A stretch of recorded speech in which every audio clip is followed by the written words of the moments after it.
Pentagon has admitted that it doesn't have a plan to get its weapons arsenal back from the Taliban. Let's have a little look. That's right, the newly formed Afghani government, the Taliban, has not only seized control of the country, but some of the most destructive war machinery and weaponry on planet Earth. US war machinery and weaponry, that is. And they got it all for absolutely nothing. A top Pentagon official said he had no information about any plans to get it all back. Army Major General Hank Taylor was asked by a reporter about what sort of steps they've taken to prevent the Taliban nabbing all their goodies, whether that be destroying them or anything else. And he responded with I don't have the answer to that question. Shalom, shalom, all praises, honor, and glory unto Yahweh, Ba'asham, Yahushai, Ba'asham, Rechak, Wadash. Double honors to the elders and the apostles of Great Millstone, and salutations to all you sincere out there that are pushing this gospel in all righteousness and in all sincerity, risking your lives and your freedom to do so. Alright, so this is what we have here today, man. It's the same old news, trouble in the valley of Jehoshaphat. All right, that's basically what you see, whether it's US troops or whether it's some new terrorist group. I believe last year it was ISIS, then Al Qaeda, and now it's the Taliban. Every single, it always seems like every time one group goes down, another one comes up again, and they're always being backed and being funded by the same individuals, or it's brought out that they're being funded by the same individual, which would be the international bankers. If you really want to get into the whole deep into it, but mainly, right, either Babylon or the nation, or the land of, or rather the state of Israel, Salakia. So this is the book of Revelation 6, verse 4, and it reads, "And there went out another horse that was red, and power was given to him to take, and power was given to him that sat thereon to take peace from the earth, and that they should kill one another, and there was given unto him a great sword." Right, on the scriptures and prophet Salakia. The scriptures and prophecy does not miss, alright, because let me just turn it on real quick. As I was saying, scriptures and prophecy does not miss.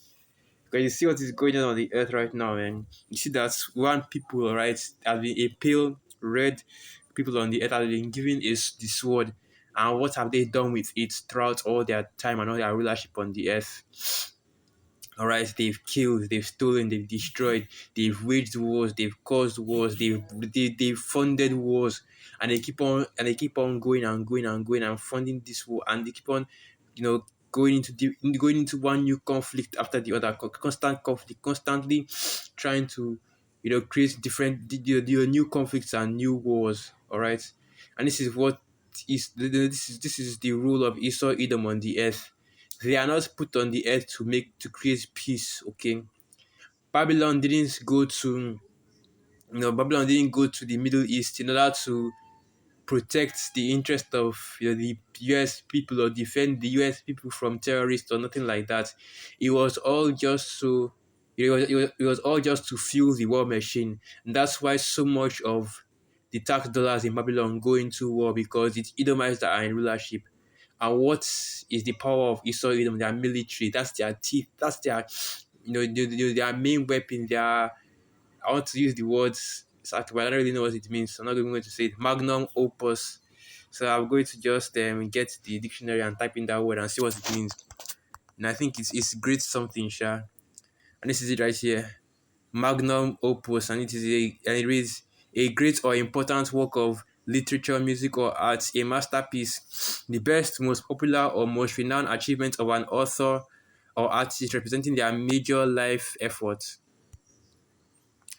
And basically what it is that that is basically all Esau knows how to do, because going back to the book of Genesis, I believe that is the 27th chapter. The blessing that was given unto him was the sword, and the scripture said that what. So let me get that. I'll just quickly go to the main point. I'm not going to read the background and the long and short of it. Okay, so I'm just going to get to the main point, which is, let me just go down a little bit more. Yeah, it is Genesis 27 verse 40, and it reads, "And by thy sword shalt thou live, and shalt save thy brother, and it shall come to pass, when thou shalt have the dominion, thou shalt break his yoke from off thy neck." And that's basically the main point, because he is living, he lives by his sword.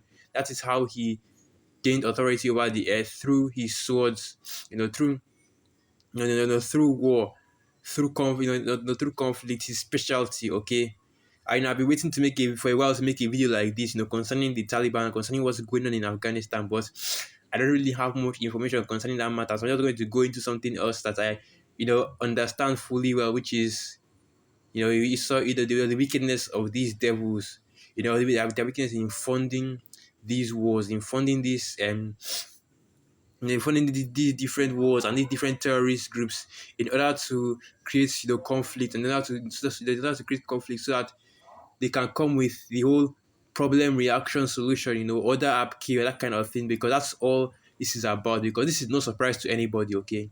It's no surprise to anybody that the Pentagon accidentally, all right, accidentally, with air quotes, forgot all their shiny weapons that cost what, hundreds of millions of dollars, if not even up to billions of dollars, and then just left it there for the Taliban to use and enjoy. Okay, we all knew this was coming. We all knew that the news story about how the Pentagon was behind funding the Taliban was coming after those troops left. Man, we all knew what was going to happen when those troops left.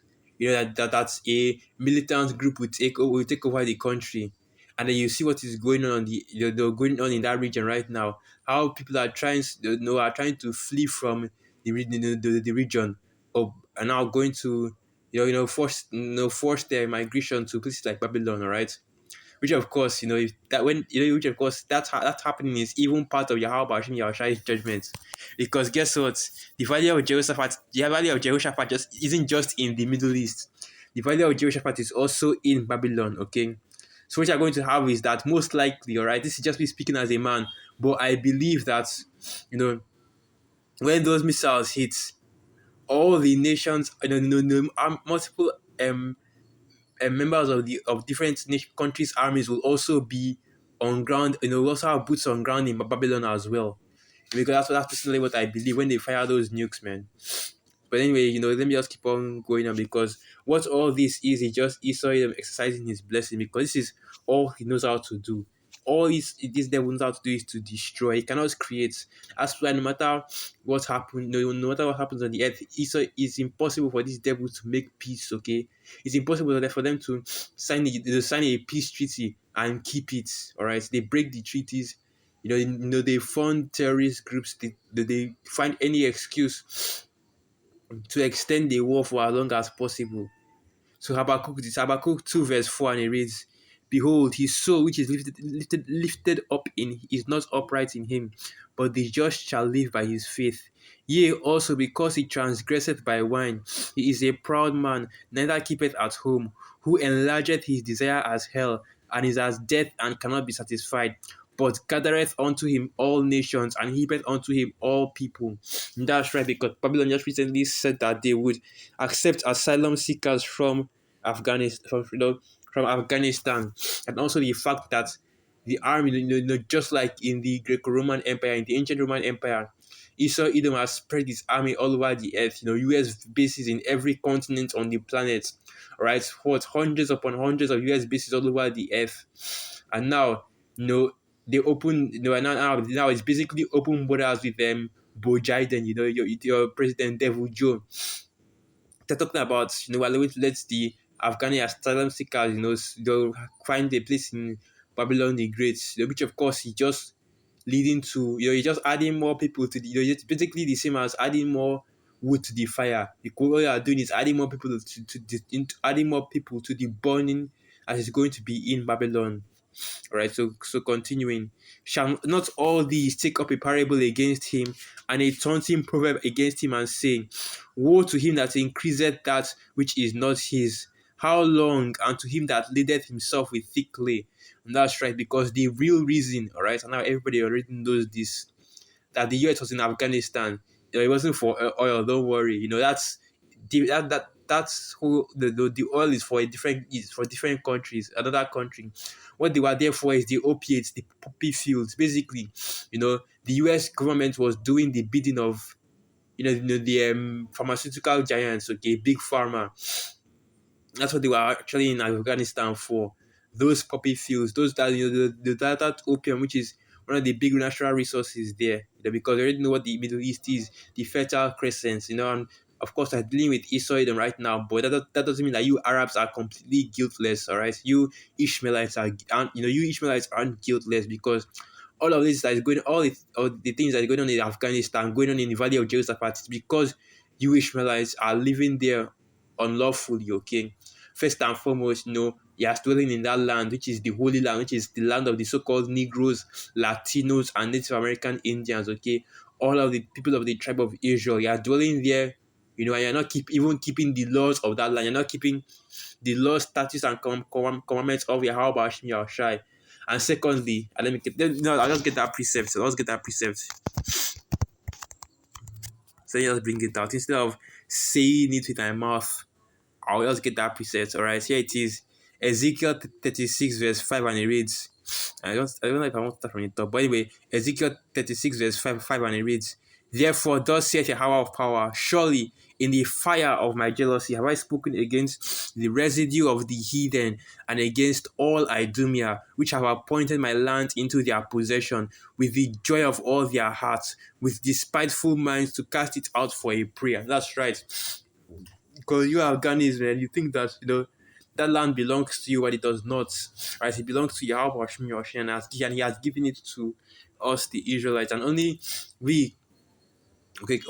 That's basically our land, and then these people, they do wickedness in that land, worship false idols in that land, eat abominable food in that land, and this is all judgment from Yahweh Hashem Yahushua. Whether it's sending a mad dog in the form of Esau Edom against them, or constantly sending desert storms against them, because because basically that's for the reason why there is never peace in that region, all right? Because it is the anger of Yahweh Hashem Yahushua falling upon these heathens.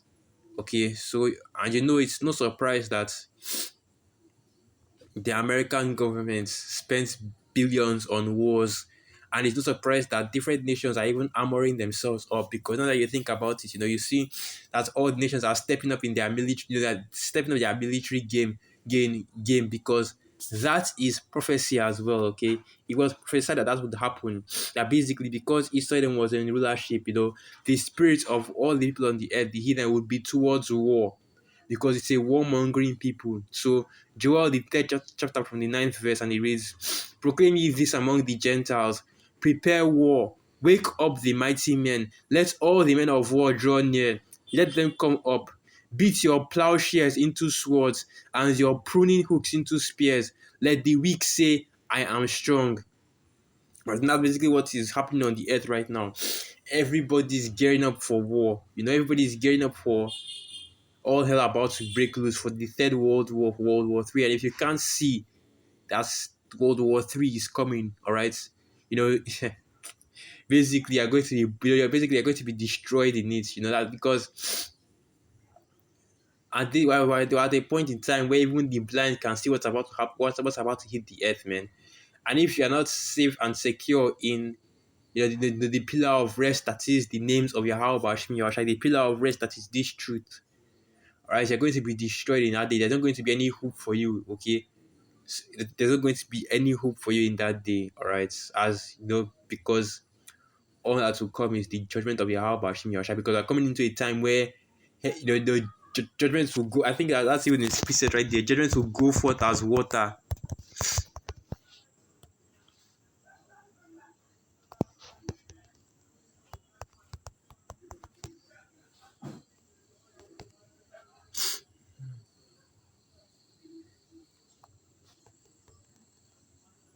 So let me see if I can find it.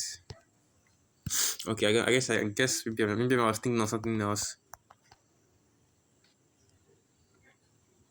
Maybe I was thinking of something else. No, that I can't find it pieces. But anyway, as I was saying, that judgment will go forth like water, man. Because the day of Yahweh Hashem Yahushua is coming. And I believe that is the book of Amos, the 3rd chapter, where it speaks about how it will be in that day, man. But ultimately, all this is just being done in order to fulfill prophecy. Because at the end of the day, he will still send his troops back to Afghanistan, because that region is called the Valley of Yahweh Shaphat, the Most High Judgment. And that's where, he is going to send his armies in order to intercept the chariots, and it's going to get shot down and destroyed by them. So the US troops are still going to be forced to go back to that region. And who knows, it could be, it could be the Taliban that causes it, because you never know, man. Because as soon as I saw, because when I heard that, Babylon was pulling their troops out of the Afghanistan, I was like, oh, they're still going to go back anyway. What's the point of pulling the troops? And then when you now see this information concerning the Taliban, they're now thinking, oh, well, this might be the reason why they have to go back to that region, all right, in order to fight these people, because all this is going to happen is they're going to be increasing in power, all right. They're going to be increasing. They are going to be increasing their military might, especially with bankrolling them, all right, so blatantly. And the thing about this, the beautiful thing about this whole matter is that this is an expose on New Devils, and because everybody knows, everybody, the whole world can see clearly how how how greatly you've mishandled this whole situation and giving power to such a large militant group. It's turning a small militant group like the Taliban into what it is today, ruling over an entire nation, or an entire country. Normally this would have taken years to bring out, but the spirit of truth is on the earth right now, all right. And of course, the internet is that unicorn, and he can't hide anything anymore. There's nothing that is secret that will not come to light, and that's the spirit that's on the earth right now. Everything that you devils do, all right, every secret deal that is done in the dark, every underground, you know, every underground covenant and plot that you have made with Satan, it's all being brought out at this time. Everybody is seeing your skirt. They are seeing who and what you truly are. And that's the spirit of Yahweh Bashim Yahshua exposing you. That's Second Thessalonians, right? Thessalonians, right there. All right, so with that, I guess I'm going to end it right here. I'd like to give all praises, honor, and glory unto Yahweh, Bahasham Yahushai, Bahasham Rachak Wadash, Wa Abad Baba, and through the Spirit. I hope you are coming, you are quite edified. Shalom.